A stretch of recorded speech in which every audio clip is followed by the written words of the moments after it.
So friends, I've opened vKontakte. You can write comments. I'll check if I can see them, if I'll be able to chat with you today. Uliana, did you open it? Anyway, today is my last day here in the office. We're in a new office today. I don't really want to share a video of what it looks like here yet, because it's a mess. In short, all the furniture we brought with us is almost all assembled and distributed among the offices.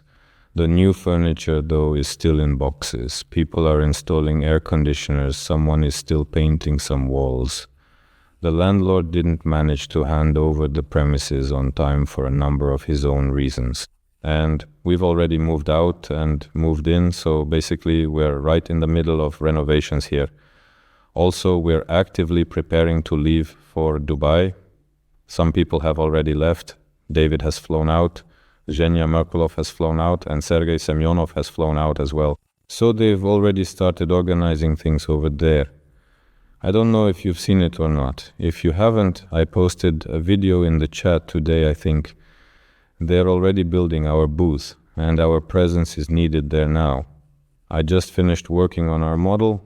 We'll have a model with us, basically.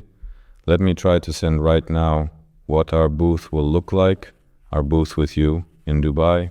There will be large screens, small screens, a booth where Milat will demonstrate the software we've developed.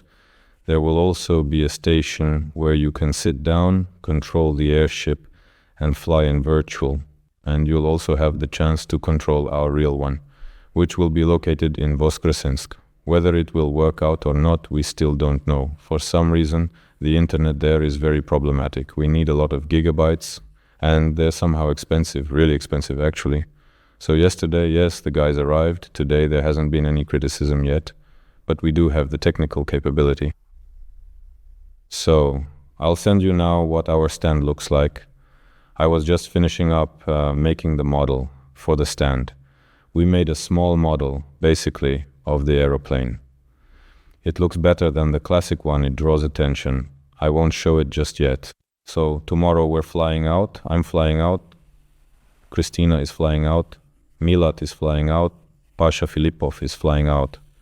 Then on Saturday, Boris Sanic and Vadim Vasilyevich Zubkevich are also flying out. So that's our team. We'll all be at the stand working. There's actually a lot to do. There was a special form. As a participant, you register on the website, indicate basically who you are, what you do, which company you're from, and what you're interested in. And there are sort of mini social network forms within the site, within the exhibition itself, where people start interacting with each other. So a lot of companies showed interest in us, and more specifically, they're very interested in the airship, which is quite strange really. And there they send invitations for meetings, saying like, we have these and those areas. One of the areas that caught my attention, they're developing solid-state hydrogen storage devices. These are alternatives to lithium-ion batteries and further systems for releasing it and generating electricity using this technology. So they have these kinds of systems. They're like, wow, you have airships, we have something like that too, let's meet up. And there are a lot of meetings scheduled, mostly technical ones. But just yesterday, by the way, some guys came by. They're going to bring some important people to our booth. Well, there are princes. Such titles still exist in the 21st century anyway. For those interested in airships, for anyone who would like to acquire one. So, we have an important mission next week. It looks like from the 17th to the 21st, Monday, Tuesday, Wednesday, Thursday, Friday, if I'm not mistaken. Is Uliana online there? Are you watching? Any comments? Can you hear me? See me? Wonderful friends. I wanted to share the stand, how it will look. I just saw a nice one somewhere today. Will you send it? Post it in the group chat. Yes, right now. So you'll see a little mock-up there in a moment. So basically it's a model of a dirigible. Ours is about 3 meters long. That's its circumference. It's an aeroplane. And it has AERONOVA written on it. This is the only dirigible we were able to bring here. But one aeroplane will stay here. We decided not to make any small models because there's really no point. So we'll be demonstrating the software, showing the control capabilities. We're bringing presentations and technical specifications of the devices with us. There will be one big presentation and Milad will be speaking at it. He won a competition within our company. He will be giving the presentation on behalf of the entire company.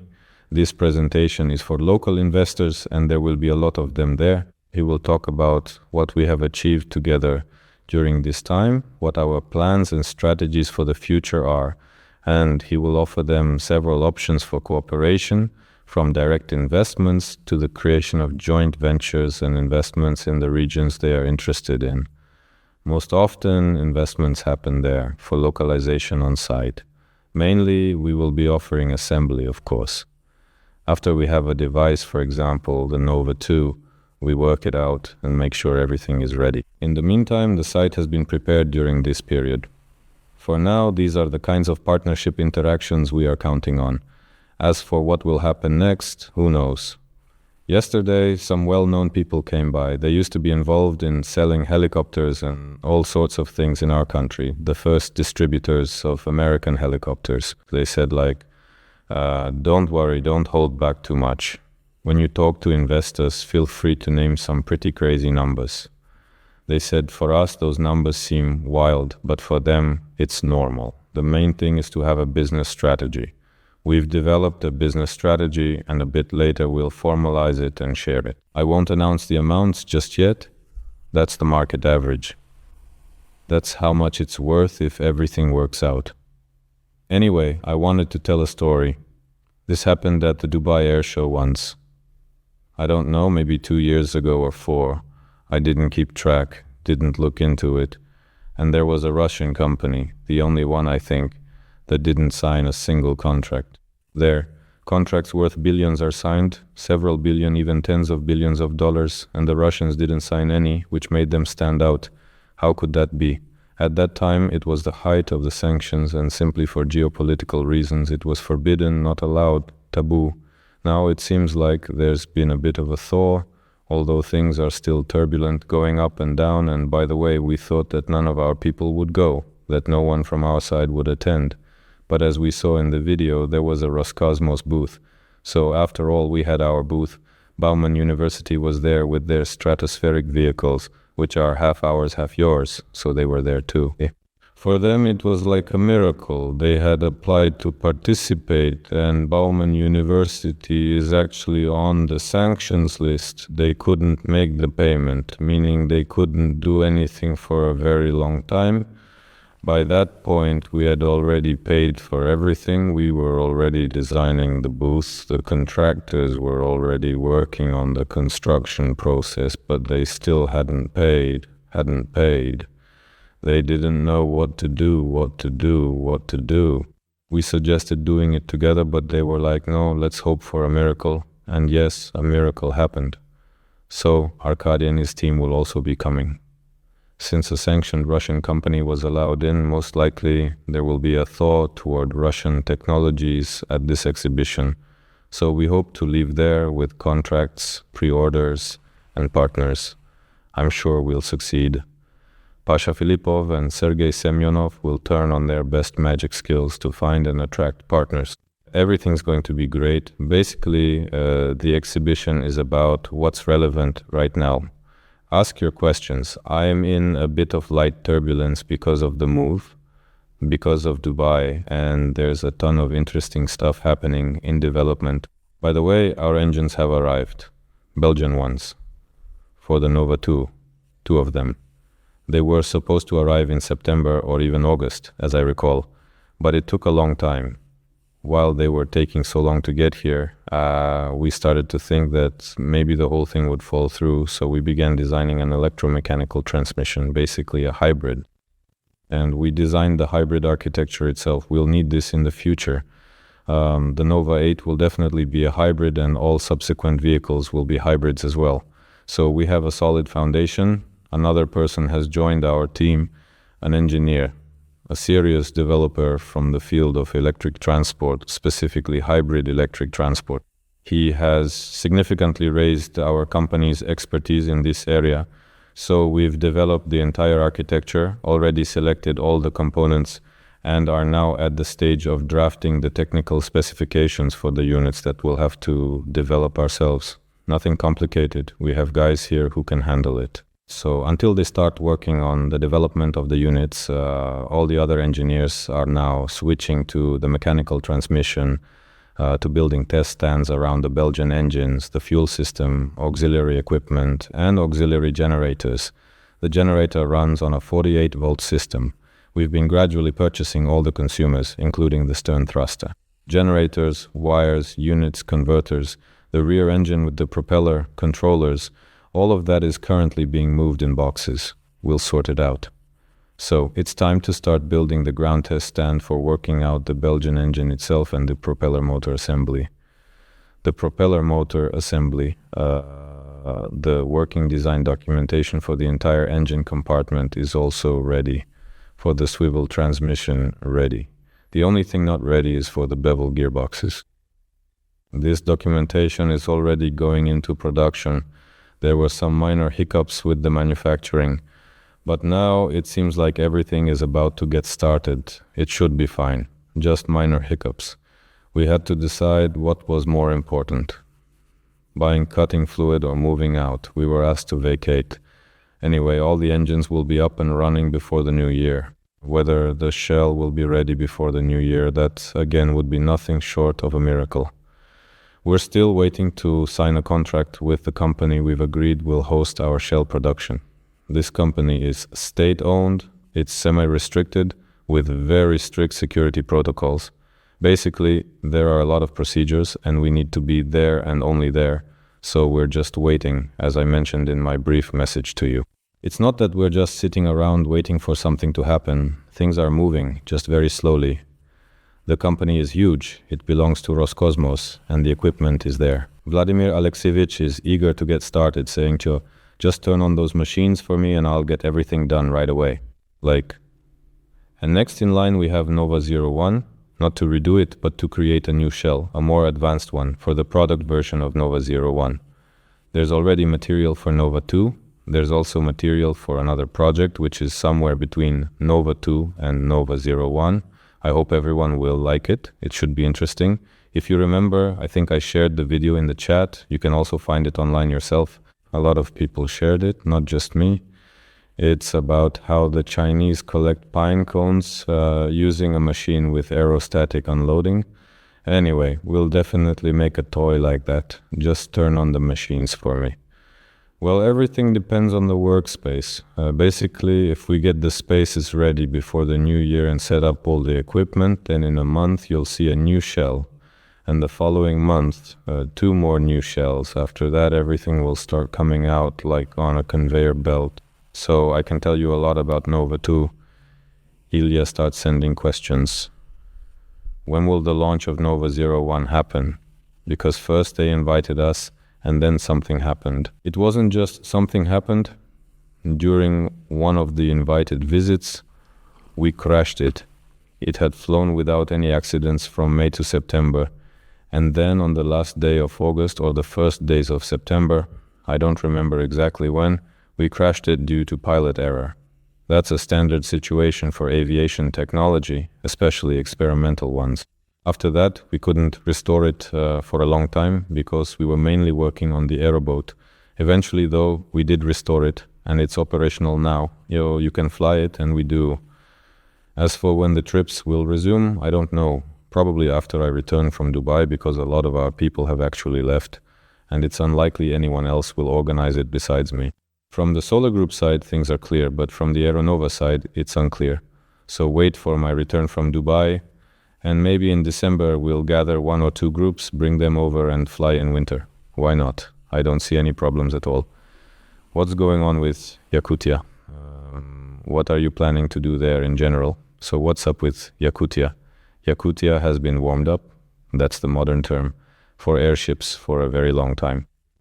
Various companies, both real and so-called people with expertise and people without, basically everyone understands that vast territories without infrastructure are a challenge. These are rich, interesting lands, and many projects aimed at developing these areas are stalled precisely because of the lack of infrastructure. An airship, as a means that allows you to bypass some of the infrastructure, could help the Yakuts become even wealthier. I just happened to read another question about officials. I'll get back to that in a moment. So it turns out that we launched the company within a year, built the first prototypes, even less than a year. Actually, we built them even faster. We started assembling it there at the end of autumn, at the beginning of winter. By May it was already flying, and that really impressed a lot of people, by the way. For me, for example, as someone who is constantly involved in operations, I get very anxious because I feel like we're moving too slowly. But people from the outside, just yesterday some helicopter guys came by, they said, "You guys are really moving at a champion's pace. How do you manage to get all this done? How do you do it all?" And you experience a kind of dissonance. Wait, I was just worrying about all this, walking around there. A champion's pace. It's nice to hear. The Yakuts appreciated it too. That a team has emerged, a team capable of creating technology, a team capable of getting it airborne, a team that, over a long period, has clearly demonstrated its abilities. They recognized our capabilities and potential for growth, our ambitions, and our plans for the next 5 to 10 years. And they took a step forward. They came. The permanent representative of the president of Yakutia arrived. He brought a lot of people with him to meet us. First we went to see him, then he came to see us, and after that we went to see him in Yakutia. After he arrived and saw how our little ones fly, he said, "Got it, excellent, let's go. Now let me show you what we have here. What might interest you here." So, in Yakutia, we visited a shipyard. Naturally, the first thing they showed us was, "Look, we have the facilities. You don't need to build any boathouses here. Will you assemble here?" I said, "We will." "So, what else aren't you assembling yet?" "Let's decide exactly what to assemble." "Well, the new one you're making there, assemble it here." "No, let's assemble it at our place first, then at yours." "Why at your place?" "Assemble it here right away. Look at these facilities. You have nowhere, we have space. Come on, I'll show you." Here's what else. We went and checked out the technoparks. There are 2 fairly new sites recently established. Equipment is arriving, young people are coming in. The guys there are making all sorts of quadcopters, a ton of things for the special military operation. And there are electric motorcycles, automated furnaces, and also signal intercepting quadcopters, but not just for military use. For example, they're making quadcopters for firefighting that drop special compound bombs which disperse some kind of powder. They showed us, ran some experiments, so we talked with them. The funniest thing, I met someone there, he goes, "Do you know Avgur?" And then I said, I sent you the video. "I know, we used to make small airships with them." Anyway, he had already brought some to Yakutia, really small ones. I don't remember exactly, maybe up to 20 cubic meters or so. He wanted to advertise them. At first things were working out, then they stopped working out, and so on. At first he lost faith, then he believed again. Anyway, he's their senior engineer now. It was really nice, and well, the coincidence was pretty funny.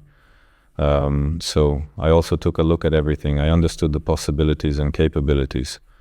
And overall, until they brought me to those guys, I didn't really understand how it all worked there. But once they brought me over, it was fine. Everything became clear. We're simply building another Nova 01, just like the previous one. And over there, they're starting with its screwdriver assembly, operation, and management. And their local team is beginning to take shape. And you actually need a lot of people. You need technicians who will constantly maintain it. There's a sort of flight crew that stays around the airship, and also those who will be repairing it there. If something happens to it, they need to figure it out themselves. And they basically have a base for that, a sort of foundation, you could say. Then we went to the local technical school. There was a big meeting there. It was mostly about special experimental legal regimes, about training external pilots, and about the need for programs for all of this to be developed at this local base. So assignments were given out to work through all of this, and the local Polar Airlines took part, as well as lawyers and the pilots themselves. So Semyonov Semyon Nikolaevich, he called recently. An incredible pilot, incredibly experienced probably.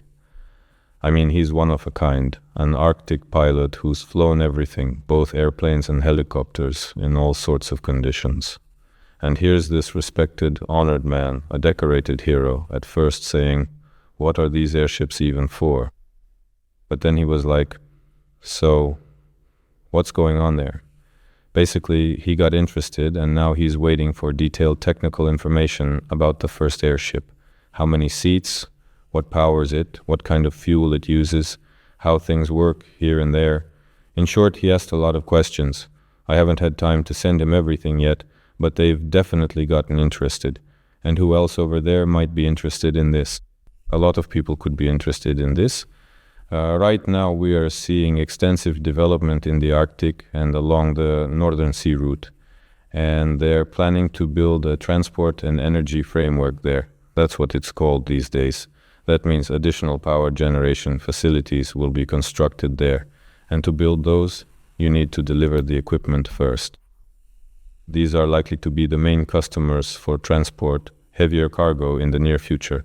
They'll bring it by sea along the Northern Sea route, but then they need to haul it further inland. That's where airships are being considered. As for mineral resources, everyone knows there are all sorts of them in Yakutia, and people are interested in that too. Equipment goes in, minerals come out, and most likely these resource extraction companies and some other specific companies could become the main customers. They're basically on board, and the project development has started. Also, Yakutia itself, what does it need? People, of course, and the supply of mail, food, and fuel. Even with wild berries and ozone, strangely enough, people there also want to click buy and receive their orders.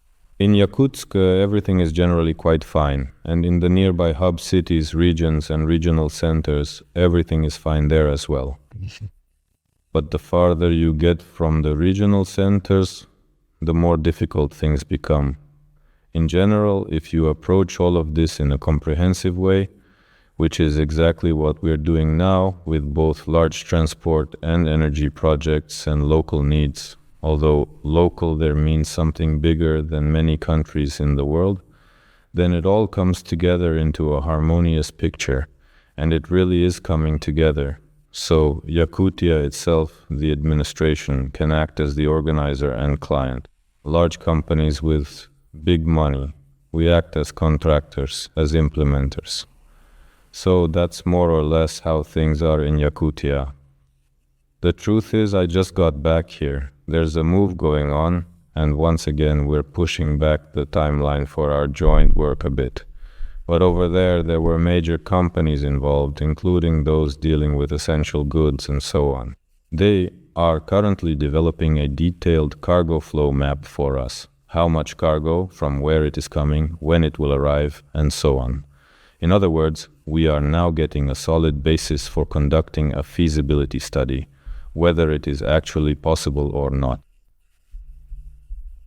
If it is possible, then how much? With what cargo? In what batches?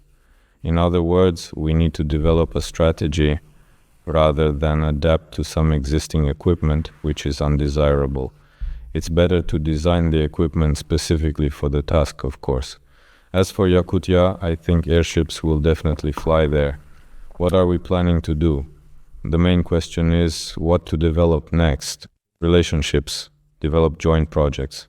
We need to hope, believe, and help local lawmakers create a comfortable legal framework, and also not fall behind ourselves, keeping up with our own developments, because naturally everyone is on a tight schedule.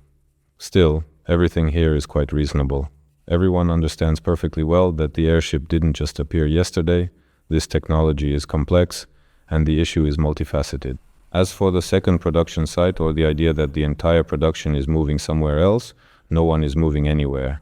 The design bureau is here, our production is here naturally, because it's an experimental facility, and the experimental production must be located next to the design bureau. And as soon as we have a working prototype, for example, then we can, of course, start thinking about localizing assembly in any other region.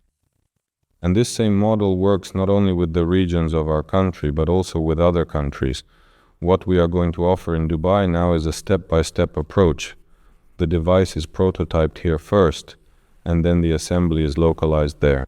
Obviously, in the future, just like we do now in our own country, you start localizing certain production processes, but you can't just instantly set up a factory that has never even seen anything like this before and expect it to start manufacturing right away. That's not how it works. First, the finished product is brought in, then some kits or large modules are imported and assembled, and then the process becomes more granular, with smaller and smaller parts coming in from different places. They turn into kits, then into finished products, and then for the smallest parts, the search begins for opportunities to manufacture them locally, to replace them with local alternatives, and so on. So there's really only one model for everyone. The Africans, we're negotiating with them. I can't remember which country exactly. Honestly, I've already played my part in those talks. They also say, let's localize production here. We have plenty of money. We'll set up a local company and pour money into it. When will we start producing airships? Friends, in due time? Soon. They want it. Very soon. But for now, there just isn't enough time for everything. So, was it worth leaving Roscosmos only to end up back under the control of bureaucrats? Question. But who left Roscosmos? Me personally? Well, I did leave. Return under the control of bureaucrats? But come on, we're all citizens of this country, we all have passports, we all live by the country's laws. What do bureaucrats' control have to do with it? Maybe this made sense in the context of one of my monologues, but right now I just don't understand what this is referring to. Maybe it's about the production facilities. About us returning there? There aren't any bureaucrats there who control everything.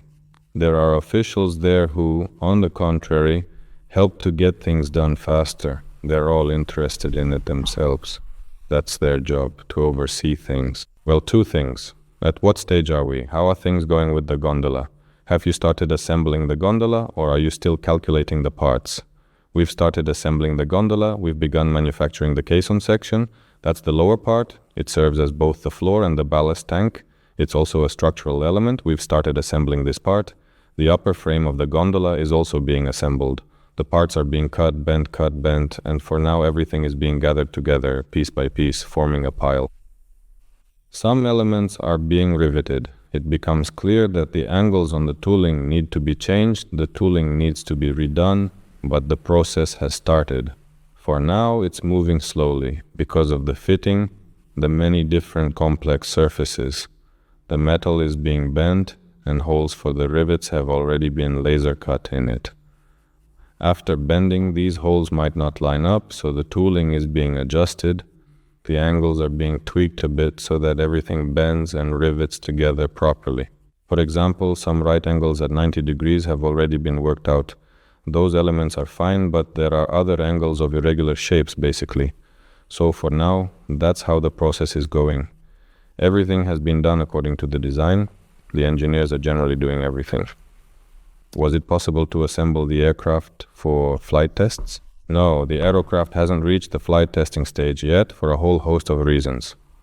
It has the shell, it has the tail assembly, it has the steering devices on the tail assembly that move the rudders, it has the batteries, the onboard computer, the main engines, the servo motors, the entire power supply system, the VGS system, and all the reinforcements in the nose and tail sections are there. You might ask, what's missing? Time, actually, to assemble it. Because of all the moving around and because of Dubai. It's really difficult. As I've said before, we don't really have a dedicated team that should be stationed at the airfield. These are flight engineers who can handle preparation, assembly, maintenance, flights, and return operations. This team is formed from people involved in development and production. We put this team together and I go with them, leading the group. We carry out assemblies, adjustments, and you can't keep going back and forth like that all the time. We used to go there twice a week, every single week, but now, because of the recent move to a new place, all these regular trips have completely stopped. And Denis Filipov, as you might recall, only recently finished working on the small flight controllers. I think I already mentioned this before, but I can always remind you again if needed. There is one large central computer, and after that comes the flight controller. From the flight controller, a wide optical network is used to transmit information.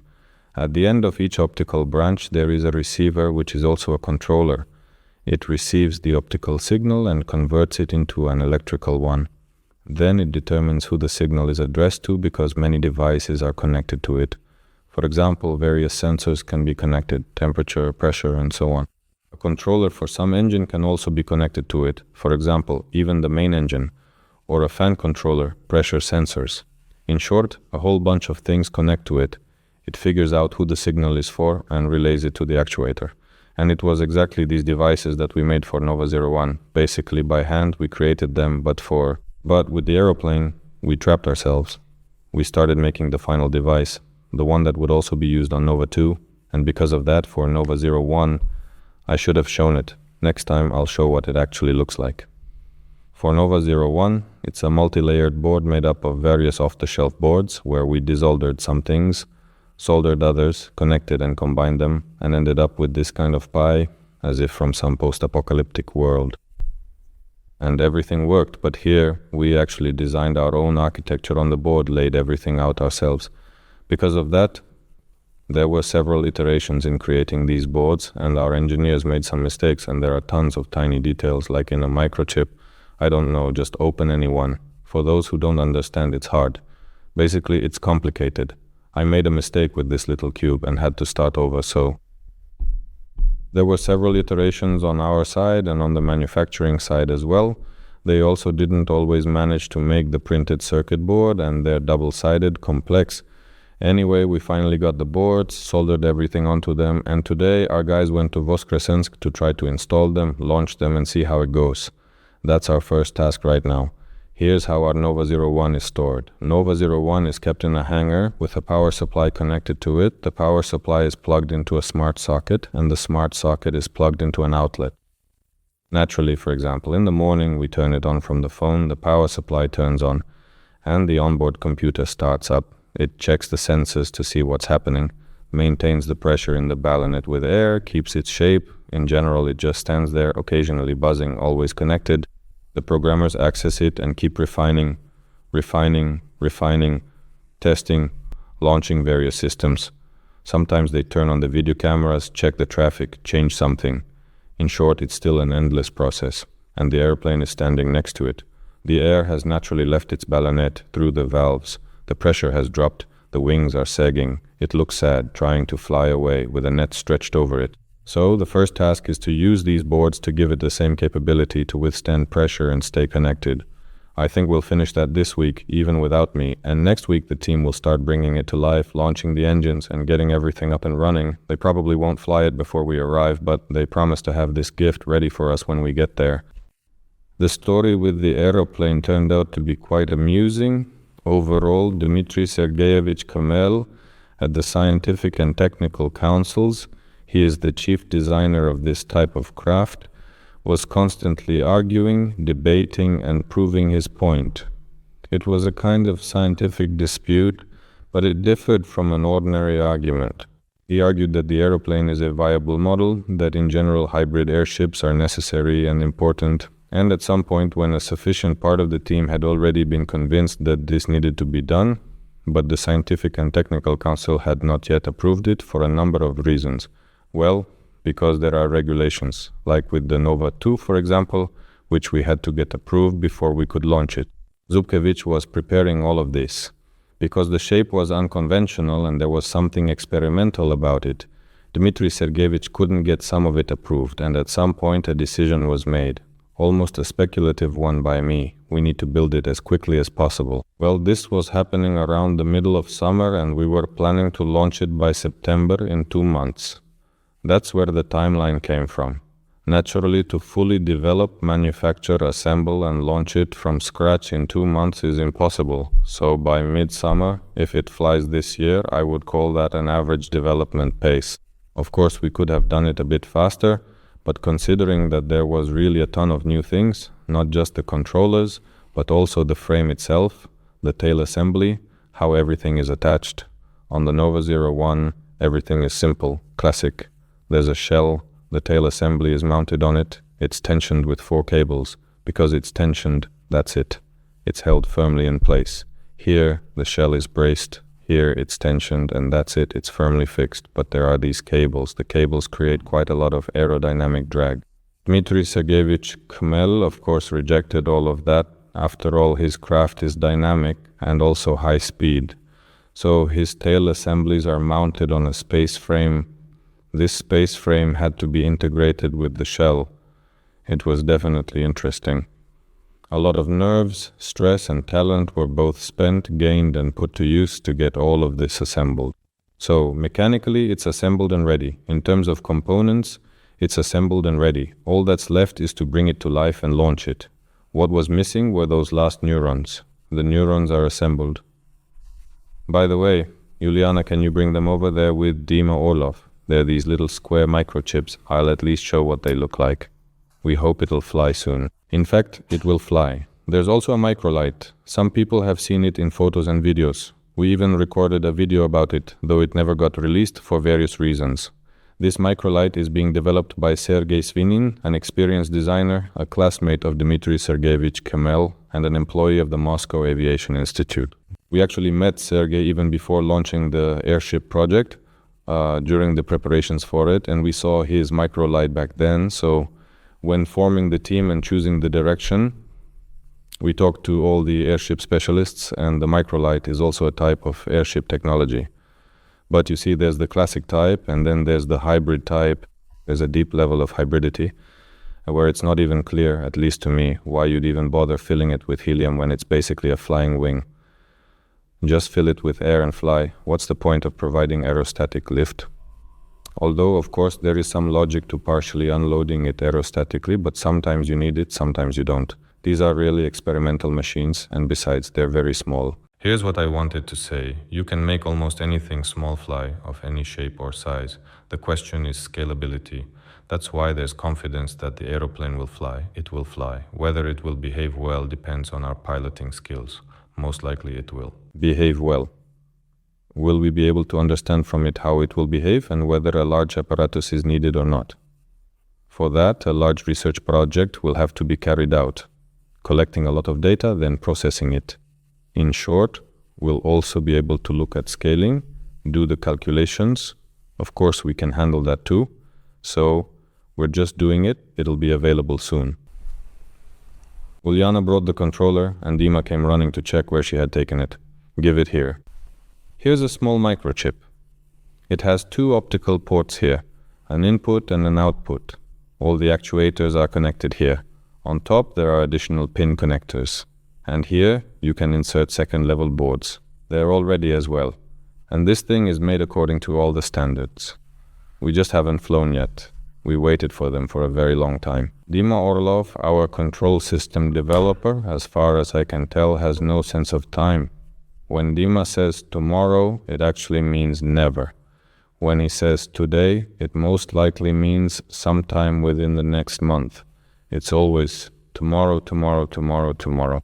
Of course, that's why these small devices are created. With small devices, you can go through the entire development cycle, but in a shorter time frame, and get used to each other, understand the specifics of each one. When planning larger projects, all of this needs to be taken into account. So here's a question. Do you think funding will be needed at every stage? Or is there a chance that revenue will appear earlier and the need for funding will disappear? Friends, there's a chance that in Dubai we might sign a contract for a deferred delivery. That is, we'll make a pre-sale of some large serious airship. And as part of the financing, someone buys it, and with the advance payment we can start some development, then the next stage will follow. It's quite possible that this will cover everything. All our ongoing expenses, offices and so on. Is this an option? Yes, it is. How likely is it? Very likely. We're not creating a flying saucer. We're building technology that already existed. All the physical principles are clear and there are no technological barriers to its creation. This is truly an empty niche in 21st century aeronautical technology. We have a strong team and we are capable of demonstrating and proving it. In other words, there are absolutely no obstacles to landing our first order literally within a week. Of course, there are nuances, coincidences, and other factors involved.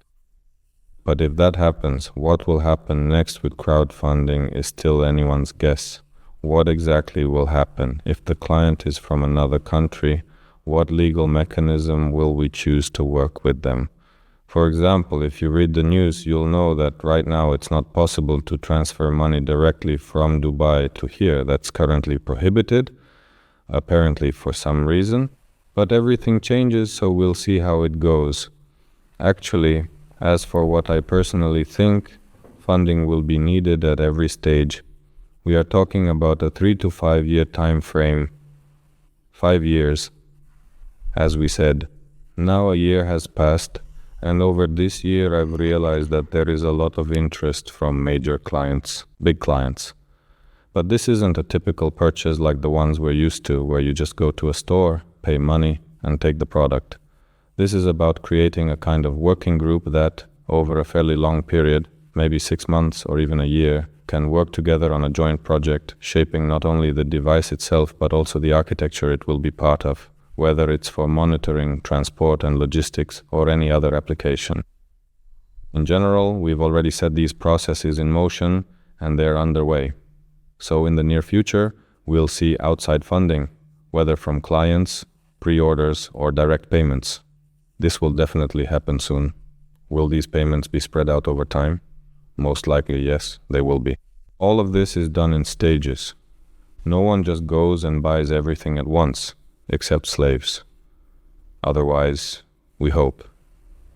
Will we make it in time? Or rather, will we need to stretch out crowdfunding for the entire 5 years? I hope not, and I'm confident that the funding will become more substantial. We'll even get the new 2 up in the air with you. This will be a precedent that far surpasses what we currently have flying, the new 0.1.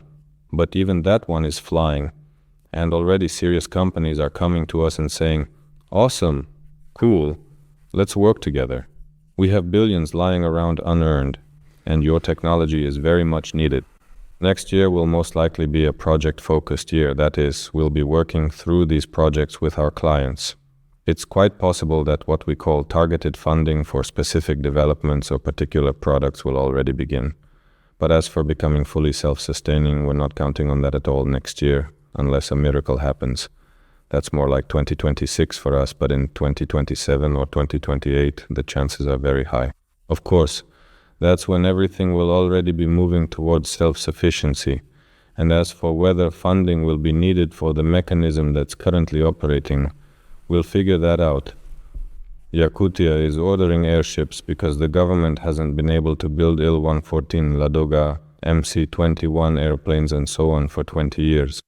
Not only that, airplanes are of course all well and good, but airship technology is a different kind of technology. It's like with cars. There are SUVs, there are trucks, there are heavy-duty trucks like Belazis, and then there are tractors, excavators, all sorts of construction-wheeled machinery. They're all different. And so an airship is also considered aviation equipment, although I would actually call it aeronautical equipment because it's still a bit different, especially a balanced airship. It's not an airplane, it's not a helicopter, it's still aeronautical equipment, and it has different characteristics. And these new characteristics open up new opportunities and niches. Airplanes are also necessary. All of them, the IL-114, the Ladoga, the Baikal, and the MC-21, are different types of equipment. That is, airship technology addresses exactly those tasks that are needed in this remote region, which is why Yakutia is counting on them. They are not excluding airplanes. They still need airplanes, they use airplanes, but airships are also necessary. Should we consider the possibility of automated assembly of airships by robots in the future, or will all airships be assembled by hand? This is actually the most important question. A prototype can be produced using various methods. Sometimes manual labor, sometimes mechanized, sometimes robotized, sometimes it's done through outsourcing, sometimes with in-house resources, sometimes collectively, pooling both efforts and materials. Prototypes are created, but the specific goal of our project is to organize their mass production. And the clients are interesting. The ones who need at least a few, maybe a dozen devices, 100 would be fantastic. And together with them, Enterprises will be formed specifically for targeted funding. It's not done like this, like, are you planning to use people or robots? There are established rules for organizing production, and there is a specific task at hand. Every project has deadlines and a budget, and you realize that within those deadlines and that budget, sure, you can use manual labor and general purpose machines. There's no need to invent anything new. If these are serial products, then what kind are they? In general, of course, for mass and large-scale production, a mechanized, automated, and robotized factory is a must-have for any enterprise. If it's some kind of custom product, then of course you can't do without people. So it all depends on the task. We live in the 21st century, and everything needs to be automated, mechanized, robotized, but there are reasonable limits to everything, and in some cases manual labor is irreplaceable. So naturally everything will be a combination. When will you finish assembling the spatial model of the Nova 35 frame? Everything for it has already been assembled. The beams there in general are made up of several parts. These were being assembled. They are all done. The rings onto which these beams are mounted are made of small elements. The small elements are also assembled, and we probably would have already put it together if we hadn't moved out of that office. We had already tried it out in the corridor. It's just over 6 meters long, and it fit there. But we moved out of that place. Here at first we had these pyramids made of boxes, stuff, furniture, computer equipment. There was just about everything. The space up to the ceiling was completely filled. We've only just cleared it out, and yesterday the guys started assembling it. Today they're saying, move everything aside. Now we need to assemble furniture here. So should I make it so that it's ready before New Year's? I'm curious myself. I can call Vadim Vasilyevich if he hasn't left yet. Go take a look. So has all the equipment for producing the casings been purchased, or are we still waiting for something? All the major equipment, specifically the machinery, has been purchased. Cutting tables, welding machines, sewing machines, but there's still a bunch of various small items. Not much, maybe about 500,000 rubles in total, maybe a bit more, 600. Scissors, needles, and so on. All sorts of things. It's easier to ask Vladimir about what exactly is left.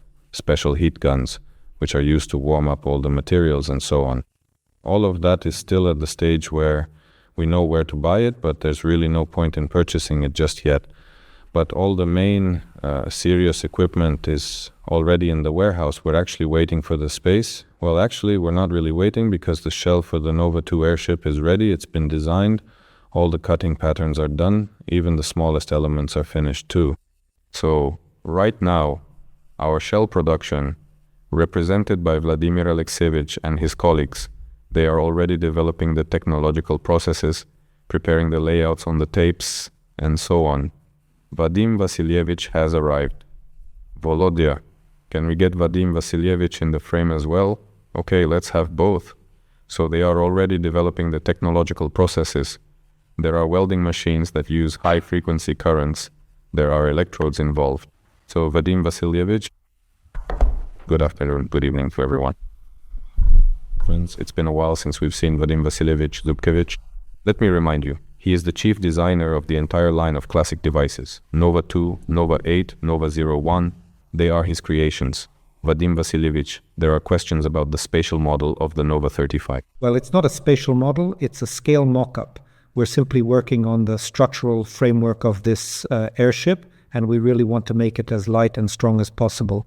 So we've made the initial sketches of the frame, how it should look, and we've done the calculations, but we decided that it would be much more illustrative if we built a model at a 1:20 scale. If the original airship has the following dimensions, a length of 120 meters and a maximum diameter, the midsection diameter of 24 meters, with a volume of about 35,000 cubic meters. Then at a 1:20 scale, it turns into a 6-meter-long model with a midsection diameter of 1.2 meters, and the total volume of the hull is about 4.5 cubic meters. We've just finished making all of its stringers, let's say the stringers and the frames, and probably in the near future, we'll start assembling the full-scale model. This is what it looks like. It clarifies a lot for us. While making this model, we're also working out the assembly techniques. Even though there's a huge difference in size, we can still learn a lot. What will be convenient, what won't be, how to do things, and at the same time we're thinking about how to assemble such a large airship. In other words, we're thinking about the assembly technology, Because let me remind you, we want to create an airship that will be commercially successful, and therefore it needs to be simple enough and relatively inexpensive to produce so that it can compete with other aircraft. Stringers, you heard the word maybe some of you didn't understand. Are these the ones like this? Yes, these are longitudinal elements. There won't be any frames as such. Instead, we'll have, let's say, transverse beams. Let's actually take this and bring it closer so it's easier to understand. We'll have 12 of these longitudinal beams, elements, curved, bent. They will be made of plastic tubes. Yes, that's right. But each stringer has a triangular cross-section. The outer contour is formed by 2 tubes, and the bottom is a single tube, which provides rigidity. If the original tubes, according to our calculations, are 40 millimeter carbon fiber pipes, then in the model they are these thin 2 millimeter ones.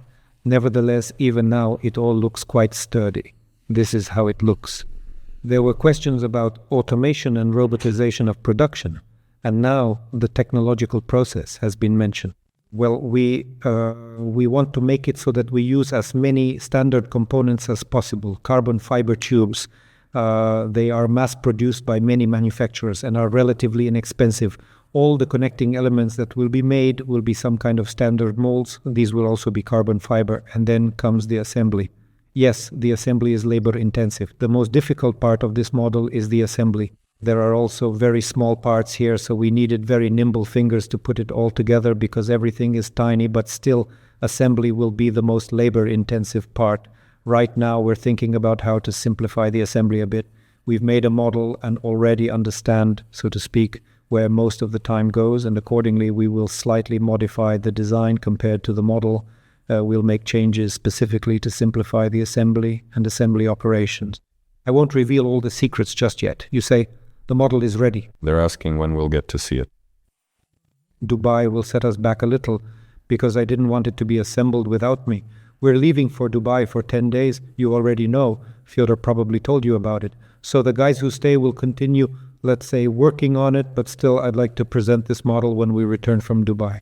So we'll come back, spend a few more days refining it, and at the beginning of December, I think we'll be able to show how it will all look. Mid-December? Well, yes, mid-December. To be honest with everyone, let's say mid-December. When do we get back from the exhibition? We're flying on the 25th. No, we're flying on the 25th and arriving at night on the 26th. On the 27th, we'll be back at work. So 3 days before the start of December, I don't think we'll make it, obviously. Of course, that's it. And I sit there smiling and say, I wouldn't want them to do it without me.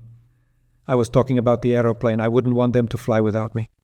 Well, yes, because when you're only in the development stage, something like authorial supervision is very important. I mean, our guys are all great, all the performers are wonderful, but still, someone has to keep the main idea in mind, communicate it to everyone, and make sure, as they say, that everyone is working in the right direction so there aren't any mishaps. And when you're creating something new, miscommunication problems come up all the time. So you have 2 people standing there talking about the same thing, and then the next day you're surprised to find out that each of them understood it differently. And you have to put everything back together again, explain everything all over again, answer questions, argue, and sometimes agree when someone gives you a well-reasoned argument. After all, we're not gods either. We can't foresee everything. When a specialist says that it would actually be better this way, of course, we can agree. So all of this happens through discussions. The atmosphere here is very creative, and the team is wonderful. Friends, if you have any questions for Vadim Vasilievich, please ask. Honestly, we feel a bit guilty for not showing you the engineers more often. Vadim Vasilievich, why don't you come to the webinars? Invite me and I'll come. But you haven't reached out to me because I've been extremely busy. Speaking of being busy, what's going on with Nova 2? With Nova 2, well, we just took a break and we were actually discussing the frame of the Nova 2 gondola, the unmanned version. Let's put it this way. It's already at a high level of readiness. The parts are in draft form. We're not finalizing the documentation yet, but the draft documentation is sufficient for production. The parts are being sent to manufacturing, and we can already slowly start assembling this gondola. So with the gondola, everything is more or less, well, not everything is clear, but let's put it that way. What percentage of completion are we at? Well, in terms of construction, specifically the load-bearing frame, I'd say it's about 80% done. That's not counting the systems, laying all sorts of electrical lines, everything else, fuel lines, and installing the equipment. The load-bearing frame itself, I believe, is 80% ready. Right now, we're also waiting for the structural engineer's calculations, which will give us the final loads on the joints where the gondola connects to the shell's frame. They're also all roughly designed, but in order to determine the final thicknesses and choose the material they'll be made from, we need to have all the final load data. We've gone through several iterations of load calculations, refining the model, reviewing it, and making changes to the design so that we achieve a more or less even distribution of the load from the gondola to the frame that connects to the shell. So in all our calculated scenarios, we're looking at how the gondola transfers loads to the shell, and we're manufacturing the frame itself. We're finalizing the design of these joints and producing them. We've just discussed the fuel system, how we're going to do it. As for the engine installation, we're finishing up the release of all the drawings for the power unit with the mechanical transmission, transferring torque from the engine through rotating shafts to 2 propellers in a ring. We're planning... Wait, are there questions coming in? Yes, I'll check and talk at the same time. This is not a question. It's not for me. All right. And we have 2 versions of the ringed propeller design. We're also building a small test stand right now. We want to conduct comparative tests. Many people are aware. Yes, they know. Of course, we've posted all of this, right? The fact is we've already tested 1 ring. Well, we still haven't actually tested it under a full operational load yet. Once we finally finish building the test stand, we'll be able to run a series of comparative tests of both rings, and then, after that, we'll know for sure who won this particular race. And who are you betting on? Right now, without naming any names, I'm betting on Alexei. After all, the preliminary tests showed that his is better. Basically, the younger generation, because young people use modern design methods and unfortunately experience when you can see the whole flow picture clearly and make adjustments right away. As they say, experience unfortunately just can't compete with that. Give way to the young. What else can I say? Give way to the young. All right, well, experience is important too. Let's build a symbiosis so we have both. That's actually what we're doing. What do you think? The structure with the empennage is also almost finished. We're just doing the final refinements, and it's turned out to be quite lightweight and, I hope, technologically advanced with a reinforced nose. There are still some issues with the lower mooring unit. It hasn't been developed yet. To clarify, according to global and domestic airship standards, which unfortunately are not currently in effect since they used to be adopted by the IAC, but the IAC no longer exists, and Rosaviația hasn't adopted them either, but we're working on that as well. All mooring units must be designed for a mooring speed of 1.5 meters per second, and 1.5 meters per second even for the Nova 2 airship, which, taking into account the mass of air and gas inside the envelope as well as the added mass of the envelope itself, means you need to absorb the inertia of about 2.5 tons. And with the shock absorber travel, it comes out to about 200 millimeters. The maximum force is 2.6 tons. So the unit turns out to be quite heavily loaded, but we wanted it to be lightweight and not significantly disrupt the aerodynamics of the craft, not protrude much beyond the outline of the gondola. A preliminary solution has been found for how all this will be done, but as they say, the detailing remains. That is to finally bring this design to the point where you can take these parts and manufacture them. That's how it is. Any other questions? Sorry, Fedor, I interrupted. I had it in context. I just wanted to ask if you could tell the viewers in general, how are things going? How's the mood? How are you feeling before Dubai? In general, before Dubai, the mood is combative. We will try to look for partners, and I really hope that there will be not only aircraft manufacturers and operators there. We will try to start conversations, though I don't know how they will react to this new type of technology. We will talk about the advantages of airships, why they are so important, why they are needed, what niches they can fill, and what benefits they can bring to the companies that will operate them. We are hoping for new and interesting contacts, for mutual understanding. We are going to the air show with the hope that we will find partners there for the further development of this equipment, this technology. I would also like to say that right now we are experiencing a unique moment when the development of modern technologies in automation, in calculation methods, and in materials science are all converging at a point that presents a great opportunity for the revival of all this. Because, as we can see now, many factors that have manifested in technology in general are coming together. By utilizing all these factors, it is possible to create a machine that may look exactly the same on the outside, but in terms of its internal systems and functions, it will be fundamentally new technology. They will be lighter, more reliable, faster, and more economical. That's what I always talk about. So does that mean everything is happening at the right time? No, it's just that right now a lot of things have come together, materials, everything else, understanding of how it should look, and many other aspects, including mathematical modeling, so that it's now possible to create these devices on a fundamentally new level. These are not the same airships or zeppelins of the past that used to fly, which, let's be honest, were not exactly safe in many ways. Now, these will be devices of a completely different class. Yes, but even so, those old ones were good. They were good. It was truly a marvel. Just imagine, people who only had arithmometers and slide rules at their disposal were able to create such designs. You can only take your hat off to them and give them credit. The engineers were truly of the highest caliber. With the temporal method, doing all this is much easier, but we still need to demonstrate that we know how to use all of this, that our designs will be not just as good, but even better than what was created before. I don't see any obstacles at all. I don't see any either, but we need to prove it so that everyone is convinced that it's really the case. Friends, in reality, you go through so many different emotional stages during this project. From the romantic excitement about airship technology and its possibilities, the fact that you can stay in the air for days in a state of equilibrium with large spaces, with people flying somewhere, tourism, it's beautiful, such romance, to getting bogged down in the operational side. Why is everything so slow? Why do we have to redo the same component 5 times? Why are there supply issues? Damn, it feels like it's just impossible to build it at all. And then, to a kind of quiet, silent awe at the realization that, as Vadim Vasilyevich just said, everything has really come together so that right now we actually have all the opportunities to build such large, serious, next-generation vehicle. And we all do this together, often in silence. You just keep going and keep doing it, also that this keeps working and moving forward. So thank you as well, immensely. Without you, nothing would have happened or be happening now. So together, we are creating the future of aeronautics, and that is truly valuable. Look, are there any questions? What? I can't see. How long at most can the device stay in one place, providing cellular coverage? It depends on the wind conditions at that specific location. Also, it varies at different times of the year. Usually the winds are weaker in summer than in winter, but honestly, hovering in one spot isn't really a task for an airship.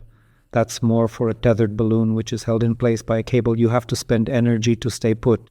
But what about loitering, for example, over a certain area for a day or two? A day or two is possible. For example, the Nova 35 can probably loiter for up to a week, so it's quite a large craft. Providing cellular service is not its main function, but a secondary related one.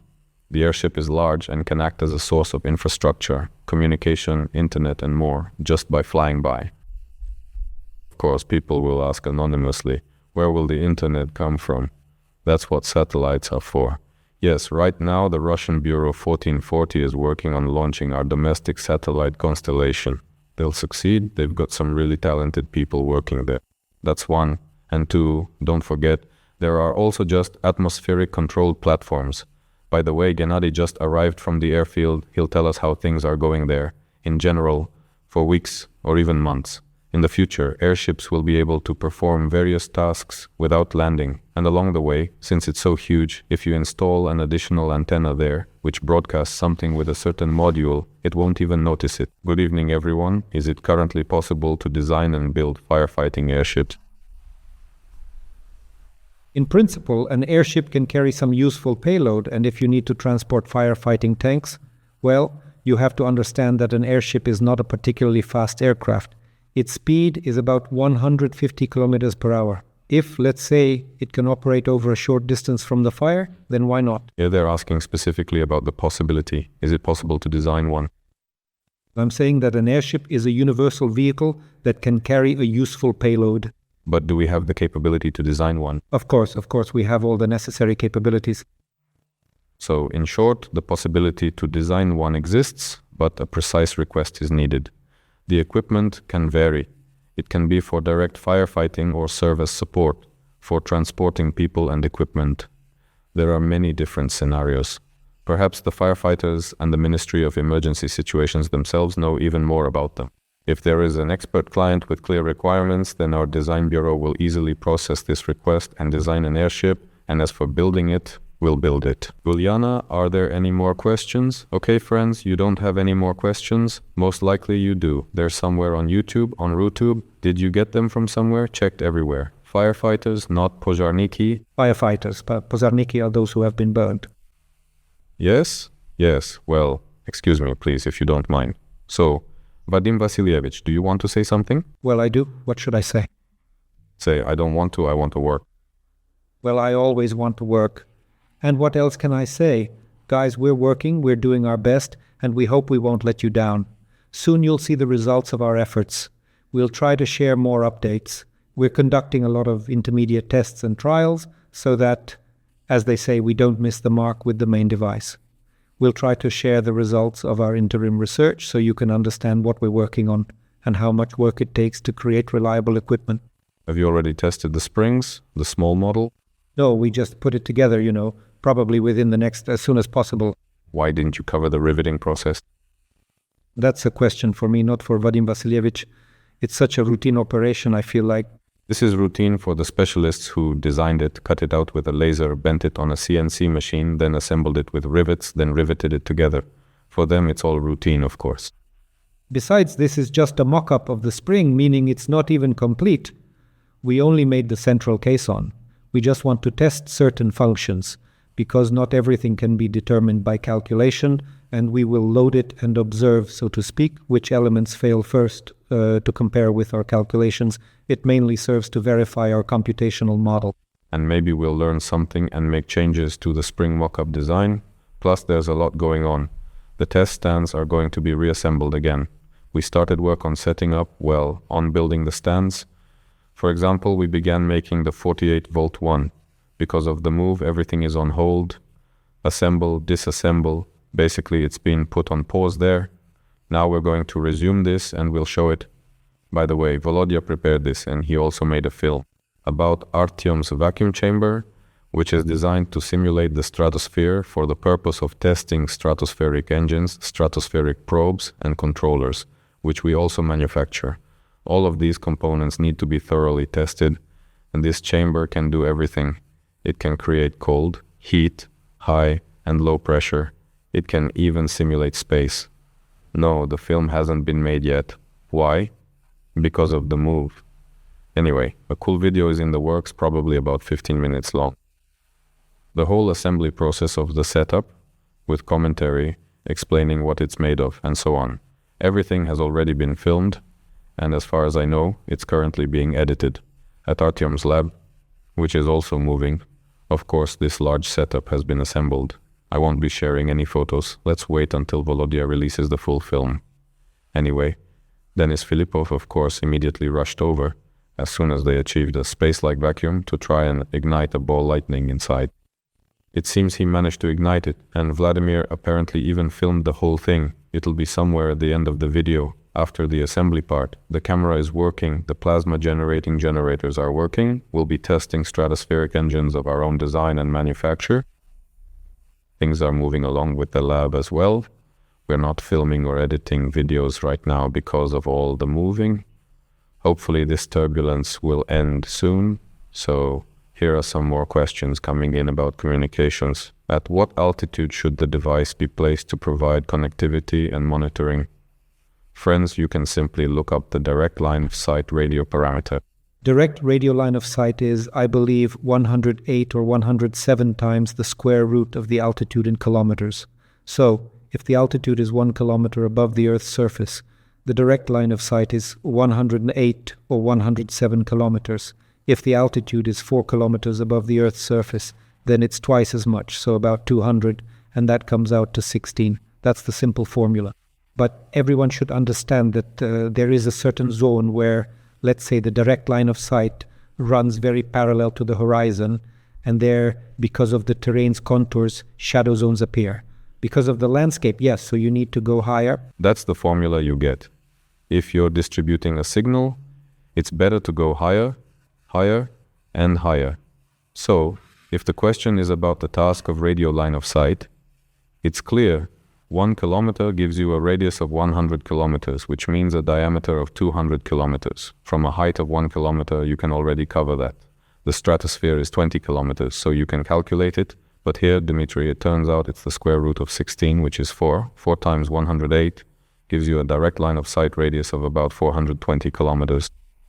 And just a bit higher than that, yes, 500, and the diameter is 1000, so you can cover it with a stratospheric probe from an altitude of about 20 kilometers.